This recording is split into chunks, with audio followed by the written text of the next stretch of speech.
Estáis al borde de un mundo congelado en el tiempo. El aire es tan frío que parece sólido. Huele a ozono, a coníferas heladas y a eternidad. Cada inspiración es un diminuto acto de dolor, el pinchazo de miles de agujas de hielo en vuestros pulmones. Aquí, el blanco no es solo un color, es un estado de la materia. Cubre la tierra, se posa como escarcha sobre abetos gigantes, flota en el aire como un polvo gélido que un viento cortante e implacable arrastra por el suelo. El silencio os aplasta los oídos. No es la ausencia de sonido, es el sonido del vacío, el sonido de un mundo que aguarda la violencia. Y esta no se hace esperar. Delante, en un claro donde el viento ha barrido la nieve hasta dejar la tierra helada al descubierto, se mueve una montaña viva y humeante de músculos y pelaje, conocida por la ciencia como gliptodonte. No es un simple animal, es un transporte blindado forjado por la evolución. Su cuerpo está cubierto por un caparazón de miles de placas óseas fusionadas que forman una cúpula capaz de soportar el impacto de un árbol al caer. Pesa más de 1 tonelada y parece absolutamente invulnerable mientras se mueve con lentitud, desenterrando raíces congeladas de debajo de la nieve. Es una fortaleza viviente, pero para el depredador que lo observa, no es más que un desafío. Desde detrás de un saliente rocoso, agazapada, casi fundiéndose con las piedras grises, le sigue una criatura tejida de pura potencia. Olvidaos de la grácil elegancia del leopardo o la velocidad explosiva del guepardo. Esto es la estética de la halterofilia. Un resorte de fuerza animal y pura, comprimido al límite. Con casi 300 kilos de peso, se afianza en el suelo como si hubiera echado raíces. Sus hombros son moles de músculo, sus patas delanteras más gruesas que las piernas de cualquier otro depredador y su cuello tan macizo como el de un toro. Espera, el tiempo para él se ralentiza, convirtiéndose en un jarabe espeso. No ve un animal, ve geometría, ve puntos de vulnerabilidad, ve una trayectoria. El arranque. No un salto elegante, sino una explosión. La tierra tiembla cuando se lanza. Cubre la distancia que los separa en unas pocas zancadas gigantescas. Su cuerpo vuela abajo, como un proyectil disparado por una catapulta. El impacto. El sonido de la colisión no es el de carne contra carne. Es un crujido sordo y pesado, como si un ariete se estrellara contra una muralla. El gliptodonte se tambalea. Su tonelada de peso apenas evita que caiga. Intenta girarse para golpear con su cola en forma de maza con púas, pero el depredador ya está sobre él. No muerde, no desgarra, lucha. Sus enormes garras no retráctiles se clavan en las grietas entre el caparazón y la cabeza, intentando sujetar, someter, volcar. Esto no es una cacería, es un pulso entre dos titanes de la edad de hielo. El gliptodonte ruge, su sonido bajo y gutural retumba por el valle, pero el depredador permanece en silencio. Toda su energía, toda su esencia se concentra en una única tarea. Y entonces, cuando consigue inmovilizar la cabeza de su víctima por un instante, ocurre aquello para lo que la evolución ha trabajado durante millones de años. Sus fauces se abren, pero no como las de un león o un lobo. Se abren de forma antinatural, aterradoramente amplia, 120 grados, rompiendo cualquier idea preconcebida sobre la anatomía craneal. Por un gélido instante, bajo la tenue luz del sol del Pleistoceno, brillan. 2 sables curvos de marfil, cada uno más largo que la palma de vuestra mano. Y después, un único movimiento, calculado y letal, sin furia, Solo cálculo frío. La cabeza del depredador golpea bruscamente hacia abajo y los colmillos se hunden, no en el caparazón, sino en el único punto vulnerable, el cuello grueso y musculoso. Entran en la carne como cuchillos al rojo vivo en mantequilla, seccionando arterias y tráquea con una sola punzada precisa y profunda. No es una mordedura, es una ejecución. El depredador salta hacia atrás al instante. El combate ha terminado. El gliptodonte permanece en pie unos segundos, como si no comprendiera lo que ha sucedido. Entonces, de dos heridas simétricas en su cuello, comienza a brotar sangre escarlata, humeante en el aire helado. Da un paso, luego otro. Sus patas flaquean. Se desploma de costado con un estruendo que resuena en las rocas. El vencedor se acerca a su presa, sin prisa. Levanta la cabeza, inspeccionando sus dominios, y el vaho de su aliento se mezcla con el vapor de la sangre fresca. Veis su rostro, cubierto de cicatrices. Veis sus ojos ambarinos, vacíos de emoción. Es el Smilodon, el tigre dientes de sable. Pero ese nombre es una mentira, el mayor error de la paleontología. No tiene ninguna relación con los tigres. Es algo completamente distinto.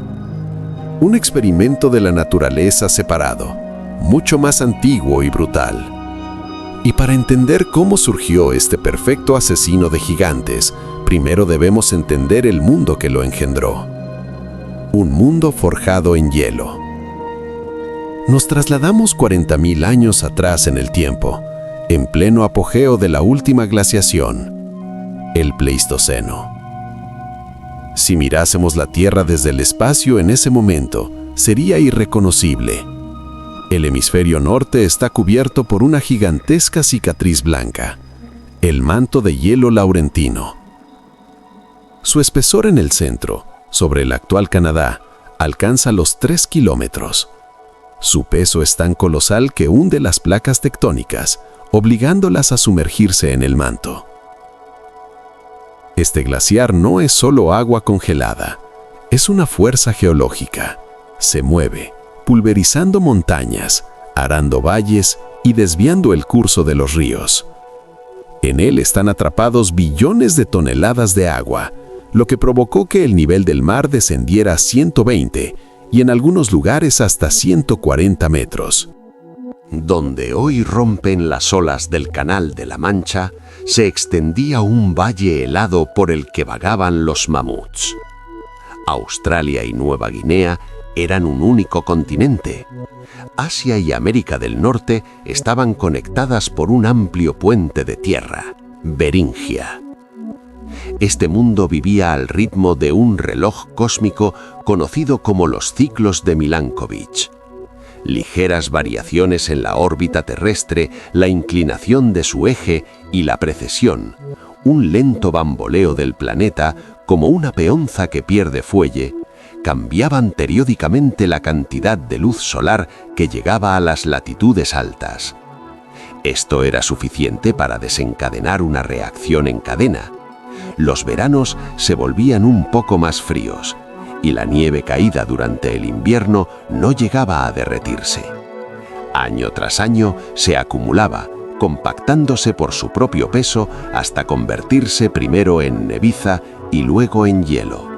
La superficie blanca reflejaba más luz solar de vuelta al espacio, enfriando aún más el planeta. Era un bucle de retroalimentación positiva que sumía al mundo en una edad de hielo durante decenas de miles de años. Pero este mundo no estaba muerto. Al contrario, al sur del muro de hielo bullía de vida. Era la estepa del mamut. El mayor ecosistema que jamás ha existido en la Tierra, extendiéndose desde la península ibérica hasta Canadá. Olvidaos de las jugosas praderas verdes. Imaginad llanuras infinitas, barridas por el viento, cubiertas no de hierba, sino de gramíneas duras y muy nutritivas, artemisa y juncos. El clima era extremadamente continental, seco y muy frío. El verano era corto y explosivo, cuando la tundra se cubría de flores durante unas pocas semanas, y el invierno era largo, oscuro, con temperaturas que caían hasta los 50 grados bajo cero. Aquí solo sobrevivían los más resistentes, y fueron precisamente estas condiciones las que dieron lugar al fenómeno de la megafauna del Pleistoceno. El gigantismo fue la respuesta al frío. Un cuerpo grande tiene una menor relación superficie-volumen, lo que significa que pierde calor más lentamente. Un tracto digestivo enorme permitía extraer el máximo de calorías de alimentos toscos y de baja calidad. Y los habitantes de este mundo estaban a su altura. Mamuts lanudos, cuyos curvos colmillos servían tanto para la defensa como para excavar en la nieve en busca de comida. Rinocerontes lanudos, arietes vivientes cubiertos por una armadura de pelo y queratina. Bisontes primitivos, cuyas manadas contaban con decenas de miles de cabezas y cuyo avance se asemejaba a un terremoto. Ciervos gigantes, los megaloceros, con una increíble envergadura de astas de hasta 4 metros. E incluso camellos, que surgieron originalmente aquí, en la fría Norteamérica. Era un mundo de titanes, y este mundo exigía un depredador capaz de desafiarlos. La evolución no tolera el vacío. Donde hay herbívoros gigantes, debe aparecer alguien que se alimente de ellos. Y la respuesta de la naturaleza a este desafío no fue simplemente grande, fue genial en su brutalidad. Entra en escena el protagonista de nuestro drama. Pero para entender su esencia, debemos hacer otro viaje en el tiempo, mucho más profundo. La rama de los félidos a la que pertenece, los gatos de dientes de sable o macairodontinos, se separó de los ancestros de los gatos modernos hace casi 20 millones de años. Son dos universos paralelos y competidores de depredadores. Mientras unos apostaron por la velocidad, la agilidad y la mordedura asfixiante, como los leones y tigres actuales, los macairodontinos tomaron otro camino. Apostaron por los colmillos. Durante millones de años, experimentaron con la forma y el tamaño de esta arma, dando lugar a decenas de especies asombrosas. Pero fue el Smilodon, que apareció hace unos 2,5 millones de años en América, el que llevó este concepto a una perfección absoluta y aterradora.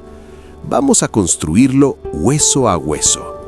Su nombre científico, Smilodon fatalis, significa cuchillo diente letal, y es la descripción perfecta. Su esqueleto es un himno a la fuerza.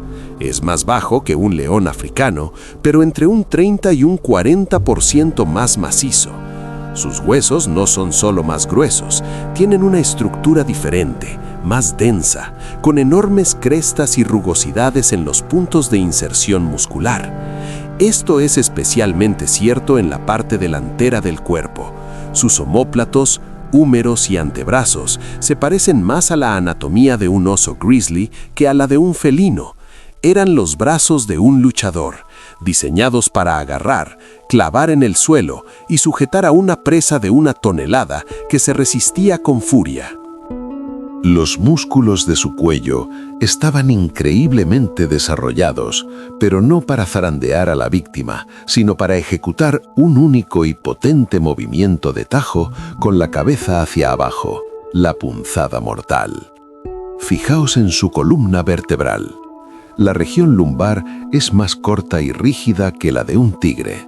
Esto significa que carecía de la flexibilidad felina. No podía arquearse en un salto ni cambiar bruscamente de dirección en carrera. Era un pésimo corredor de fondo.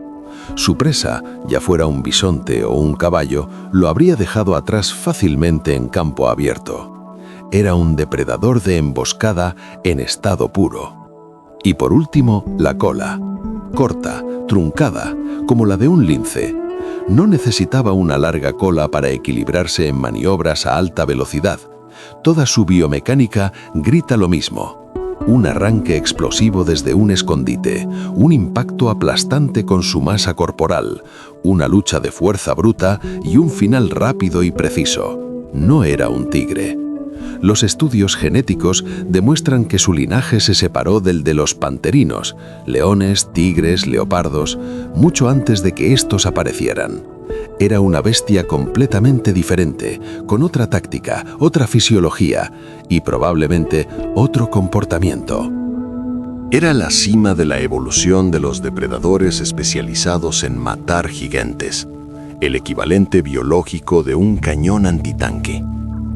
Pero todo esto, músculos potentes, huesos gruesos, fuerza aplastante, era solo el sistema de entrega. Un chasis construido en torno al arma más famosa, más letal y más frágil que jamás haya adornado el cráneo de un mamífero: sus colmillos. Esos colmillos son la tarjeta de visita del Smilodon, el ícono de la edad de hielo. Adornan logotipos, aterrorizan en el cine, convierten un cráneo en una obra de arte. Pero son precisamente la clave de la mayor paradoja de esta bestia. Los miramos y vemos un arma de poder absoluto, pero en realidad eran una obra de una fragilidad increíble. Esos colmillos eran a la vez el bisturí de un cirujano y una copa del cristal más fino. Un movimiento en falso, un golpe contra un hueso y se habrían hecho añicos, condenando a su dueño a morir de hambre. Para entender cómo el Smilodon podía usar un arma tan arriesgada para cazar gigantes, tenemos que hacer una autopsia. Tenemos que descifrar el código de su letal biomecánica. Examinemos el colmillo. No es un simple diente agrandado, como el de un vampiro de película. Es una obra maestra de la ingeniería evolutiva. En sección transversal no es redondo, como en los felinos modernos, sino aplanado, ovalado, como la hoja de una daga. Esto lo hacía ideal para cortar carne, minimizando la resistencia. Además, los bordes anterior y posterior de esta hoja estaban cubiertos de diminutas estrías, como una sierra o un cuchillo de carne. Solo se aprecian con un microscopio, pero eran ellas las que permitían al colmillo no solo perforar, sino literalmente seccionar los tejidos con una eficacia aterradora. Pero esa forma aplanada era también su talón de Aquiles. Era increíblemente resistente a la presión adelante-atrás durante la mordida, pero con presión lateral, con la torsión que es inevitable en la lucha contra una presa que se resiste con furia, el colmillo podía simplemente romperse en la base. La evolución conocía este riesgo. Por eso, la raíz del colmillo se adentraba increíblemente en el cráneo, casi hasta las cuencas de los ojos, proporcionando la máxima estabilidad. Pero ni siquiera eso resolvía el problema por completo. Esta fragilidad dictaba toda la estrategia de caza. El Smilodon no podía permitirse morder a su presa en el lomo, en una pata o en un punto al azar del cuello, como hace un león. No podía aferrarse y mantener la mordida mientras la víctima se debatía en su agonía. El golpe tenía que ser uno y tenía que ser mortal. Esto significaba que el objetivo debía estar completamente inmovilizado antes de que los colmillos entraran en juego. Toda la potencia de su cuerpo, sus zarpas de oso, sus monstruosos músculos de la cintura escapular, servía a un único propósito: derribar a la presa y sujetarla contra el suelo con un agarre de acero, convirtiendo a una criatura viva y palpitante en un blanco inmóvil. Y solo entonces, en ese breve instante, llegaba el turno del arma principal. Pero aquí surge el segundo problema. ¿Cómo puedes morder si tus propios colmillos sobresalen 18 centímetros de tu boca? La mandíbula inferior simplemente chocaría contra ellos. Y la naturaleza resolvió este problema con una elegancia asombrosa. El Smilodon desarrolló una habilidad impensable para los depredadores modernos. Podía abrir sus fauces 120 grados, casi el doble que un león, que apenas alcanza los 65. Imaginadlo. Su mandíbula se abría de par en par, formando casi un ángulo recto. Esto fue posible gracias a una estructura especial de la articulación temporomandibular y a una disposición única de los músculos. El músculo principal responsable de cerrar la boca en la mayoría de los mamíferos, el temporal, era relativamente débil en el esmilodón. No necesitaba la fuerza de compresión aplastante de una hiena para triturar huesos. Su principal base era otra. Un músculo potentísimo, anclado en la base del cráneo y en la mandíbula inferior, era el responsable del movimiento brusco y potente de la cabeza hacia abajo. Ahora, unamos todas las piezas del rompecabezas. Aquí tenéis la reconstrucción de la matanza, basada en décadas de estudio biomecánico. Primero, el impacto demoledor con su masa corporal y la sujeción. La víctima está inmovilizada en el suelo, con el cuello expuesto. Luego, el esmilodón abre las fauces a sus 120 grados máximos, retirando la mandíbula inferior muy hacia atrás y hacia abajo, liberando por completo los colmillos. Se aprieta contra el cuello de la víctima y entonces, usando no la fuerza de sus mandíbulas, sino la potencia de todo su cuello de toro, clava los colmillos en la carne con un movimiento brusco y cortante. No es una mordedura, es una puñalada con dos dagas a la vez. El objetivo, los tejidos blandos de la garganta. Allí no hay huesos que puedan dañar los preciosos colmillos, pero allí está todo lo necesario para una muerte rápida: la arteria carótida, la vena yugular y la tráquea. Al seccionarlas, el esmilodón provocaba una caída instantánea de la presión arterial, una hemorragia masiva y un shock. La víctima no moría por asfixia o por una fractura de la columna. Moría porque en cuestión de segundos se desangraba. Tras este golpe preciso, el depredador saltaba inmediatamente hacia atrás para evitar las convulsiones agónicas de su presa y esperaba a que el gigante se desangrara hasta morir. Era una precisión fría, calculada, quirúrgica, llevada a la perfección absoluta. Y miles de restos fósiles de los pozos de alquitrán de La Brea, en California, confirman esta teoría. Los científicos encuentran multitud de esqueletos de esmilodón con fracturas curadas en costillas, patas y columna, testigos de luchas feroces. Pero apenas encuentran cráneos con colmillos rotos y curados. Esto significa una cosa: la pérdida de un colmillo equivalía a una sentencia de muerte. El depredador ya no podía cazar y moría de hambre. Era un juego de alto riesgo con las apuestas más altas, y durante 2 millones de años el esmilodón ganó, construyendo un imperio sobre esta mecánica letal. Llegaba su edad de oro. Imaginad California hace 40.000 años.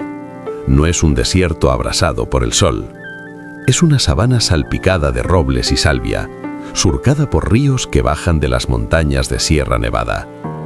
El aire está impregnado de aromas a pino y polvo, y la tierra tiembla con el movimiento. Manadas de bisontes gigantes, Bison antiquus, ancestros de los actuales, se extienden hasta el horizonte. Sus lomos oscuros se funden en un único mar viviente. Entre los árboles deambulan enormes camellos occidentales, más altos que los africanos modernos. Por las llanuras galopan manadas de caballos salvajes, que aún no se habían extinguido en América. Y de la sombra de los bosques emergen ellos, los perezosos terrestres gigantes de Shasta, criaturas lentas pero formidables, capaces de erguirse sobre sus patas traseras y hacer frente a cualquier depredador. Es un mundo de abundancia, un mundo donde la comida estaba por todas partes, grande y relativamente lenta. Las condiciones ideales para el Smilodon. Aquí, en este paraíso de la megafauna, no era solo un depredador, era el emperador. los datos obtenidos de los pozos de alquitrán de la brea, donde a lo largo de miles de años quedaron atrapados y se conservaron cientos de depredadores atraídos por los gritos de presas atrapadas, nos permiten asomarnos a su sociedad. Y el cuadro que emerge es asombroso. Lo más probable es que los Smilodons fueran animales sociales, como los leones modernos. La enorme cantidad de individuos encontrados de todas las edades, desde cachorros hasta ancianos, sugiere que vivían en grupos, manadas. Era una solución lógica. Cazar gigantes es arriesgado, incluso para una bestia tan poderosa. Trabajando juntos, una manada podía rodear y abatir incluso a un mamut adulto, aislando del grupo a un individuo joven o debilitado. Las hembras probablemente constituían el núcleo del grupo, mientras que los machos competían por el derecho a liderar la manada. Imaginemos un día en la vida de una de estas familias. Amanece. El sol apenas despunta sobre las montañas, tiñendo el cielo de tonos rosados. La manada, compuesta por una decena de individuos, descansa en un saliente rocoso con vistas al valle. El aire aún es fresco. Los cachorros, réplicas torpes de sus padres con patas desproporcionadamente grandes, juegan, revolcándose e intentando morderse las colas cortas. Sus colmillos de leche aún son pequeños, pero sus instintos ya están activos. Aprenden a luchar, a medir su fuerza. Los adultos dormitan, pero sus orejas están en constante movimiento, captando el más mínimo sonido. Al frente de la manada se encuentra un gran macho, su pelaje cubierto por una red de viejas cicatrices, testimonio de incontables batallas por el territorio y las presas. Es la encarnación viva de la experiencia y el poder. Pero el hambre aprieta. Una de las hembras se levanta, se despereza arqueando el lomo y emite un sonido bajo y gutural. Es la señal. Comienza la caza. La manada se desliza silenciosamente desde las rocas y se disuelve en la hierba alta. Su pelaje moteado, similar al de los leopardos actuales, les sirve de camuflaje perfecto. No se mueven juntos, sino dispersos, tomando posiciones. Su objetivo es una manada de bisontes que pasta junto al río. No los perseguirán, les tenderán una emboscada. Horas de espera. El sol sube, la tensión aumenta, y entonces varios bisontes jóvenes se alejan de la manada, acercándose a los matorrales donde se ocultan los depredadores. La señal, un movimiento casi imperceptible de las orejas del líder, y el infierno se desata. Desde diferentes direcciones, varios Smilodons salen disparados de sus escondites. Su objetivo no es matar, sino sembrar el pánico y separar a uno de los bisontes de la seguridad de la manada. Comienza el caos. Los bisontes braman, la tierra tiembla bajo sus pezuñas. La manada funciona como un único mecanismo. Un grupo distrae, otro ataca. Finalmente, un joven macho de bisonte, rezagado del resto, es derribado por un potentísimo impacto lateral del líder de la manada. Inmediatamente, los demás se abalanzan sobre él. No muerden. Lo derriban, lo aplastan con su peso, le clavan las garras, impidiendo que se levante. Y cuando el bisonte está inmovilizado en el suelo y su bramido se convierte en un estertor, el líder se acerca, abre las fauces y asesta ese golpe fatal y calculado. Todo queda en silencio. El imperio ha cobrado su tributo. Esta estrategia, perfeccionada durante millones de años de evolución, parecía eterna. Nada en este mundo podía desafiar el poder del Smilodon. Pero el mundo ya había empezado a cambiar, y los primeros presagios de la tormenta no aparecieron en la Tierra, sino en el cielo y en el océano. Todo empezó con el calor. Hace unos 14.500 años, el planeta, cansado del largo invierno glacial, cambió bruscamente de rumbo. Este evento se conoce como el calentamiento Bolling-Allerod.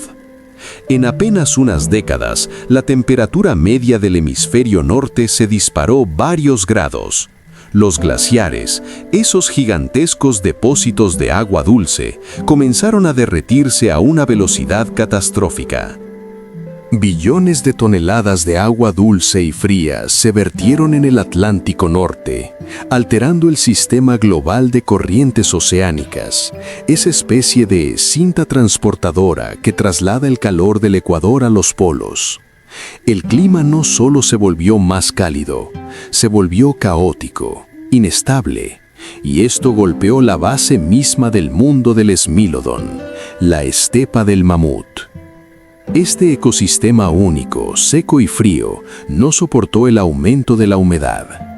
Las nutritivas pero duras gramíneas de las que se alimentaban mamuts y bisontes fueron reemplazadas por pantanos y densos bosques de coníferas. Los enormes espacios abiertos donde pastaban manadas de millones de individuos comenzaron a cubrirse de árboles, fragmentándose en islas aisladas de pastos adecuados. Para los herbívoros gigantes fue una catástrofe. Su base alimenticia estaba desapareciendo ante sus ojos. Las manadas empezaron a menguar. Los animales migraron hacia el norte, siguiendo el retroceso del frío, pero allí también les esperaban cambios. Las poblaciones de megafauna comenzaron a colapsar. Para el Smilodon, esto significaba una cosa: hambre. Su especialización, que había sido su mayor don, se estaba convirtiendo en su maldición. Toda su anatomía estaba diseñada para matar gigantes en campo abierto. En el nuevo mundo boscoso, su táctica de emboscada funcionaba peor. Su cuerpo macizo y poco flexible no estaba adaptado para perseguir animales más pequeños y ágiles, como los ciervos, que prosperaban en los nuevos bosques. Intentar derribar a un ciervo con la misma fuerza que a un bisonte podría acabar en fracturas para ambos. Y sus colmillos, esa arma letal, se convertían ahora en un estorbo. Eran demasiado grandes para cazar presas pequeñas con eficacia, dificultando una mordedura convencional. Era el rey de un mundo moribundo. Y en ese momento, cuando su imperio ya se resquebrajaba, un nuevo e inconcebible depredador entró en escena. Llegaron desde el norte, desde Asia, a través del puente de Beringia, que aún no se había sumergido. Parecían frágiles, sin colmillos, sin garras, sin una piel gruesa, pero tenían algo que ninguna otra bestia había tenido antes: una mente capaz de pensamiento abstracto, manos capaces de crear herramientas y un lenguaje que les permitía coordinar sus acciones con una eficacia nunca vista. Eran los humanos del Paleolítico, conocidos como la cultura Clovis. Y eran los cazadores más eficientes que el planeta había visto jamás. No buscaban un combate justo, no luchaban, mataban a distancia. Su arma principal, la lanza con una característica punta de sílex, afilada como un bisturí y capaz de perforar la piel de un mamut. Cazaban en grupo, usando el fuego para conducir a las manadas hacia trampas o acantilados. Comprendían el comportamiento de los animales, podían planificar. Para el Smilodon y otros depredadores esto era impensable. Se enfrentaban a un competidor que jugaba con unas reglas completamente diferentes, que podía matar a la bestia más grande sin recibir un solo rasguño, y que, a diferencia de ellos, era omnívoro. Si la megafauna desaparecía, los humanos podían recurrir al pescado, las plantas, los animales pequeños. El Smilodon no podía. El reloj de su evolución había iniciado la cuenta atrás. Los dos mayores depredadores de América, uno creado por la fuerza bruta de la edad de hielo, el otro por el fuego de la razón, se encontraron sobre las ruinas del viejo mundo. Y en esa guerra solo podía haber un vencedor. Esto ya no es una batalla, es una masacre. Para el Esmilodón, cuya conciencia fue forjada en millones de años de duelos regidos por el peso, la fuerza y la furia, lo que estaba sucediendo superaba su entendimiento.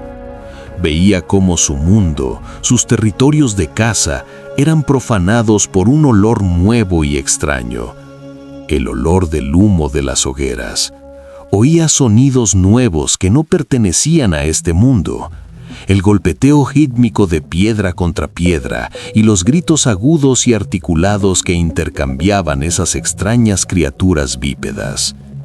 Eran débiles, sus cuerpos eran blandos, desprovistos de armadura natural, pero se movían como un solo organismo, como una manada unida no por la sangre, sino por los hilos invisibles de un pensamiento común.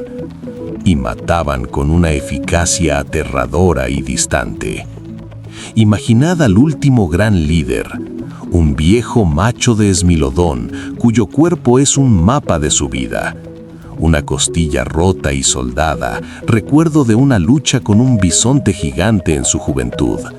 Una profunda cicatriz en el hombro, la marca de las garras de un oso de las cavernas con el que se disputó una presa. Sus colmillos, desgastados por el tiempo, amarillentos, con pequeñas muescas en las puntas, son el arma que ha traído la muerte a cientos de gigantes. Pero ahora está desconcertado. El hambre se ha convertido en su compañera constante. Las manadas que antes oscurecían las llanuras han desaparecido. Solo quedan grupos pequeños y asustadizos, escondidos en los nuevos y densos bosques. Su manada, antaño poderosa, ha mermado. Varias hembras murieron de hambre, otras por las heridas sufridas en intentos desesperados por abatir a la última gran presa. Su mundo se ha reducido a un único objetivo: sobrevivir un día más. Y entonces los ve. Un grupo de mastodontes, los últimos de este valle, se abre paso entre la maleza. Están nerviosos, agotados. El líder da la señal. Será su última esperanza. La manada comienza el cerco, usando la táctica que ha funcionado durante siglos. Pero antes de que puedan atacar, de entre los árboles aparecen los humanos. No rugen, no exhiben su fuerza, simplemente aparecen, y su presencia lo cambia todo. Llevan en sus manos largos palos con piedras afiladas atadas en la punta. Varios de ellos se separan del grupo y empiezan a gritar, agitando ramas ardiendo. Fuego, un terror animal y primario, grabado en los genes. Los mastodontes, presas del pánico, se agrupan. La manada de Esmilodón se detiene, indecisa.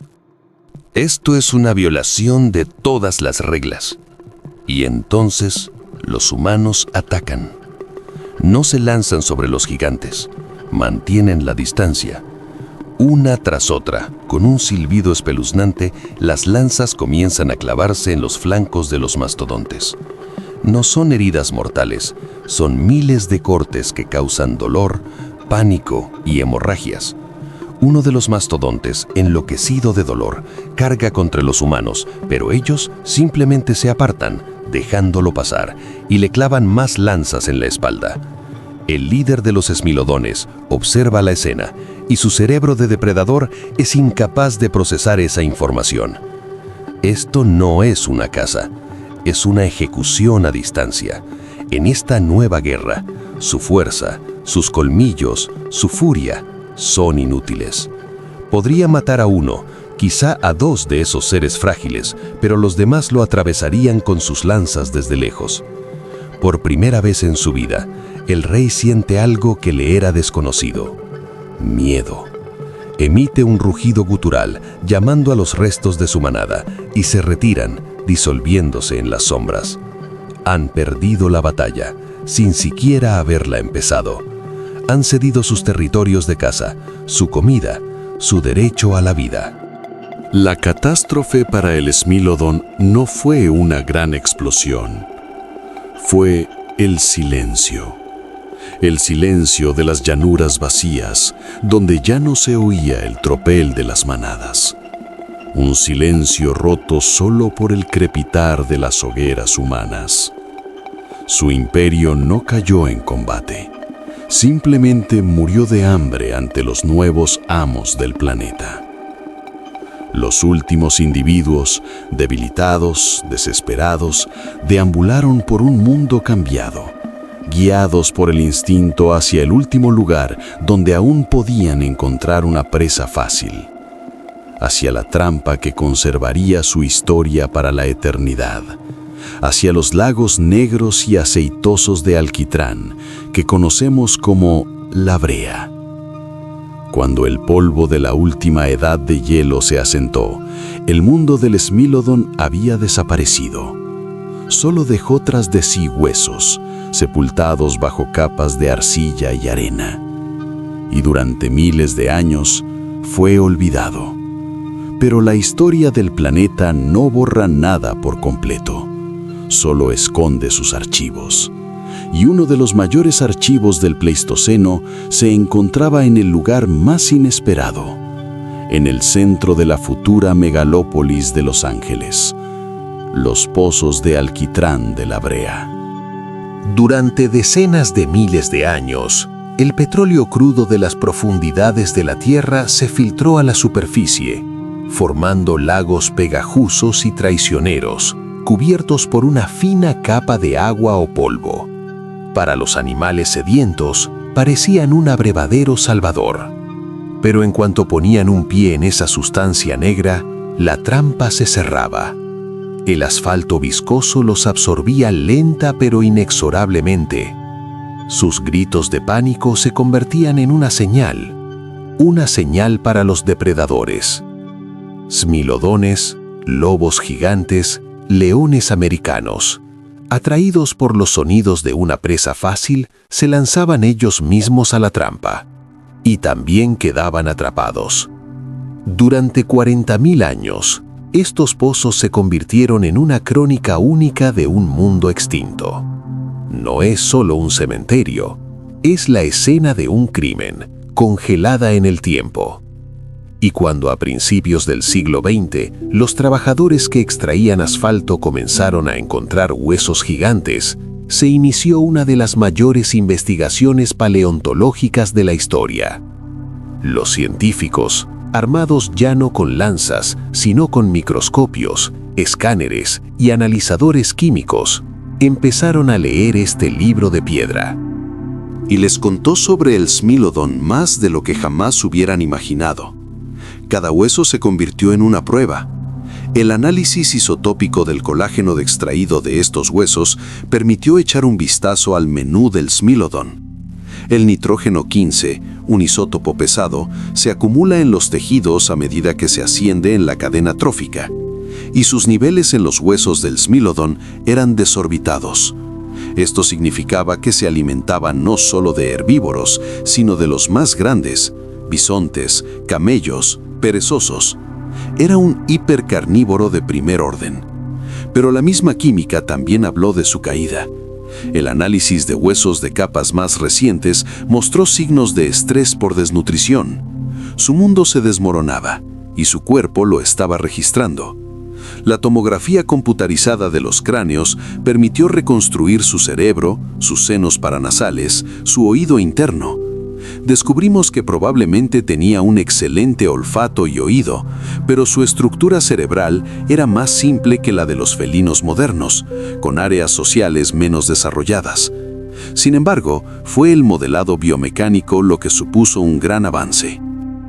Al introducir en un superordenador los datos sobre el grosor de los huesos, los puntos de inserción muscular y la geometría del cráneo, los científicos pudieron calcular la fuerza de su mordida, y el resultado dejó a todos atónitos. La fuerza de compresión de sus mandíbulas era 3 veces menor que la de un león actual. Esto destrozó por completo el mito del monstruo triturahuesos. No podía hacerlo. Pero cuando simularon el golpe con el cuello, todo encajó. La potencia de ese movimiento era colosal, suficiente para clavar los colmillos profundamente en la carne. La ciencia confirmó la teoría del golpe quirúrgico.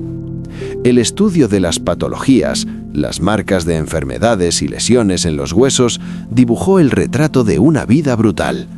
Más del 70% de los esqueletos de Smilodon encontrados tenían rastros de fracturas curadas, artritis, infecciones. Sufrían especialmente las vértebras lumbares y las articulaciones de los hombros, resultado de la lucha constante con presas gigantes. Pero lo más asombroso es que muchas de estas lesiones eran tan graves que el animal no habría podido cazar durante meses, y aún así sobrevivió. Esta es la prueba más contundente de su sociabilidad. El resto de la manada alimentaba a los heridos, cuidaban de sus viejos y de sus lisiados. Estas máquinas de matar poseían un comportamiento social complejo, basado en la ayuda mutua. No eran monstruos irracionales, eran una familia. Y eso hace que su extinción sea aún más trágica. La ciencia, leyendo estas piedras, devolvió al Smilodon no solo su apariencia, sino también su alma. Nos demostró que la causa de su desaparición no fue la debilidad, sino una adaptación perfecta a un mundo que lo traicionó y se desvaneció. Cuando el último Smilodon exhaló su último aliento, atrapado en el alquitrán negro, el planeta no se quedó en silencio. Al contrario, su muerte creó un vacío ensordecedor en la cima de la cadena alimentaria. El ecosistema de América del Norte, privado de su principal regulador, se tambaleó y comenzó a colapsar en una reacción en cadena conocida como cascada trófica. La desaparición del Smilodon, de los lobos gigantes y de los leones americanos no salvó a la megafauna. Al contrario, pudo haber acelerado su extinción. Sin la amenaza de los depredadores, las poblaciones de herbívoros podrían haber experimentado un crecimiento explosivo, agotando rápidamente la escasa vegetación y muriendo después de hambre. O, lo que es más probable, se convirtieron en una presa aún más fácil para el nuevo superdepredador, el ser humano, al que ya nadie molestaba. El mundo después del Smilodon se convirtió en otro. Los bosques que habían comenzado a invadir la estepa del mamut lo hicieron ahora sin obstáculos. El paisaje, que durante millones de años se había formado bajo la presión de manadas gigantes que pisoteaban los árboles jóvenes y mantenían los espacios abiertos, cambió para siempre. La América del Norte que conocemos hoy, con sus densos bosques, su predominio de ciervos y la ausencia de gigantes, es un descendiente directo de aquella gran revolución ecológica. Es un mundo nacido sobre los huesos de la megafauna, y el eco de aquella extinción resuena hasta hoy en los lugares más insospechados. Mirad al berrendo, el animal más rápido del hemisferio occidental, capaz de alcanzar los 90 kilómetros por hora. ¿Para qué necesita esa velocidad si el depredador más rápido de América hoy, el puma, apenas llega a los 70? El berrendo huye de un fantasma. Huye del guepardo americano, Miracinonyx, que se extinguió junto con el Smilodon hace 10.000 años. Mirad el aguacate o las vainas gigantes del algarrobo. Sus frutos son demasiado grandes para que cualquier animal actual pueda comerlos y dispersar sus semillas. Son anacronismos ecológicos. Esperan a perezosos gigantes y gonfoterios que nunca volverán. El mundo moderno entero es un jardín que ya no cuenta con su jardinero. Pero el principal legado del Smilodon somos nosotros. Su desaparición y la de toda la megafauna nos despejó el camino. Eliminó la competencia, eliminó la amenaza. permitió que los pequeños grupos de cazadores humanos no solo sobrevivieran, sino que prosperaran. Y luego, cuando la caza empezó a escasear, fue eso precisamente lo que les obligó a buscar nuevas fuentes de alimento, lo que condujo a uno de los mayores inventos de la historia, la agricultura. La extinción de los gigantes, en la que los humanos jugaron su papel fatal, les permitió en última instancia construir una civilización. Cada ciudad, cada campo, cada carretera de este continente está construida sobre los cimientos de los huesos de Smilodon y mamuts. Estamos aquí, en la seguridad de nuestras casas, viendo este video en pantallas creadas por nuestra mente, solo porque hace 10.000 años, el depredador perfecto, armado con colmillos como dagas, perdió la guerra por el planeta. Su tragedia se convirtió en nuestro triunfo. Su silencio permitió que nuestra voz se alzara. Ese es el eco más grande y perturbador de su historia. Y aquí estamos, en el otro extremo del tiempo, mirando el cráneo de un Smilodon en la vitrina de un museo. ¿Qué vemos? ¿Un simple monstruo? ¿Un experimento fallido de la evolución? No, la historia del Smilodon no es una historia de fracaso, es la historia de un éxito absoluto y perfecto. Durante 2,5 millones de años fue la cumbre de la creación, una máquina de matar perfecta, idealmente adaptada a su mundo. Su problema no fue ser imperfecto, fue que el propio mundo resultó ser inconstante. Su historia es un recordatorio monumental de la gran ley de la vida. Toda especialización es un pacto con el diablo. Te da el dominio hoy, pero te hace increíblemente vulnerable mañana, cuando las reglas del juego cambian de repente. El Smilodon era el maestro de un juego llamado Edad de Hielo. Pero entonces el clima cambió. Apareció un nuevo jugador, el ser humano, que le dio la vuelta al tablero y empezó a jugar a un juego completamente diferente, con sus propias reglas. Y los colmillos daga y la fuerza de un oso resultaron inútiles contra una lanza y una mente colectiva. El dominio del Smilodon fue absoluto, pero frágil. Y en esto reside su principal lección para nosotros. Nosotros, los humanos, también somos los mayores especialistas. Nuestra especialización es nuestro cerebro. Nos ha dado el poder sobre el planeta, nos ha permitido cambiar los paisajes, el clima, la vida misma. Nos hemos convertido en una fuerza geológica más poderosa que los glaciares y los volcanes. Nos sentimos invulnerables, pero la historia del Smilodon nos susurra desde las profundidades del tiempo. Nadie gobierna para siempre. Las reglas del juego siempre cambian. Y el mayor poder puede convertirse en la mayor debilidad cuando el mundo para el que estabas tan perfectamente adaptado deja de existir.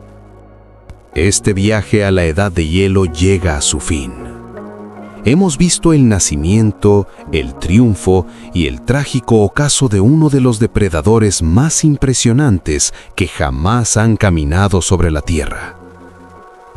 ¿Qué creéis que fue el factor decisivo en su extinción? ¿El cambio climático o la aparición de los humanos primitivos? ¿O fue una combinación de ambos factores, el golpe de gracia a un gigante ya debilitado? Dejad vuestra opinión en los comentarios. Si esta inmersión en el pasado os ha hecho sentir la escala del tiempo y la fragilidad de la vida, dadle a me gusta. Vuestro apoyo nos ayuda a reconstruir nuevos mundos olvidados y a contar sus historias. Y, por supuesto, suscribíos al canal para no perdernos nuestras próximas expediciones al pasado profundo. En los archivos del planeta se guardan miles de millones de años de dramas épicos que esperan su momento. Cuiden vuestro planeta. Está construido sobre los huesos de quienes estuvieron antes que nosotros, y es el único que tenemos.